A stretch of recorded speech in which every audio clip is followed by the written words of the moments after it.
Boss Johnson. Byron Ingemar Boss Johnson, born Björn Ingimar Jónsson, December 10, 1890 January 12, 1964, served as the 24th Premier of British Columbia from 1947 to 1952. To his contemporaries, he was often referred to by his nickname, Boss Johnson, which had nothing to do with his personality but was an anglicization of the Icelandic Bjossi, which is a diminutive form of his birth name of Bjorn, which was adapted into English as Byron. Early years. Johnson was born and raised in Victoria, British Columbia. After overseas service in World War I, he and his brothers opened a building supplies business in Victoria, which proved to be successful. Johnson was first elected as one of 4 members of the Legislative Assembly from Victoria City to the BC Legislature as a Liberal in the 1933 election. He served 4 years in the caucus of Premier Duffertulla before being defeated in the 1937 election. Johnson returned to his business, and in World War I he was put in charge of constructing Royal Canadian Air Force facilities throughout the province. In the 1945 election, he returned to the legislature, this time as the member for New Westminster, becoming a cabinet minister in the coalition government formed by the Liberal and Conservative parties and led by Premier John Hart. Following Hart's resignation in 1947, Johnson succeeded him as Liberal leader and as the leader of the coalition, and therefore also as Premier, becoming the first Premier of British Columbia born after Confederation in the province. Johnson as Premier. Johnson's government introduced compulsory health insurance and a 3% provincial sales tax to pay for it. It expanded the highway system, extended the Pacific Great Eastern Railway, and negotiated the Okanagan Agreement, which facilitated construction of the Kenny Dam, the first major hydroelectric project in the province. The government also coped with the devastating 1948 flooding of the Fraser River, declaring a state of emergency and beginning a program of diking the river's banks through the Fraser Valley.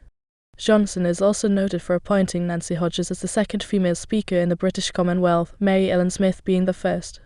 It was also during Johnson's tenure that the British Columbia Provincial Police were disbanded and replaced by the RCMP.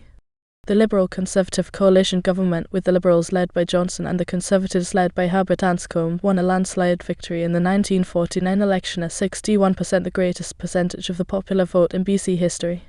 Although Maitland's caucus was crucial to the government's parliamentary mandate, the larger Liberal caucus earned Johnson the Premier's job.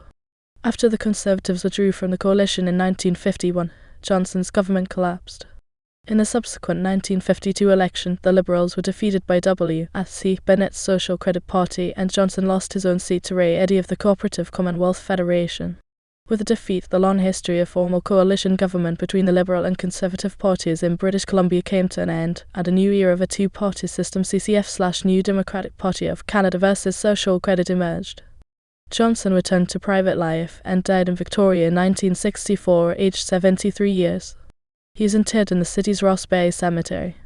Lacrosse goaltender.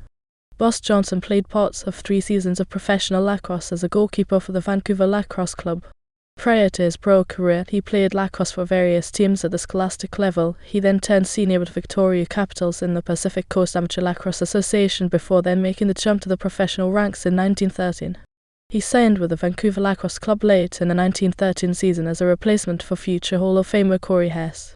He then signed with the Vancouver Athletic Club when they joined as a replacement for the defunct Vancouver Lacrosse Club in 1914, playing in all 6 of VAC matches.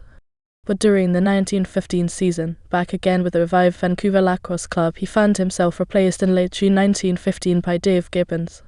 Johnson's final game for Vancouver on June 26, 1915, ended on a sour note as he was ejected from the game during the second quarter with 50 minutes accumulated in penalties.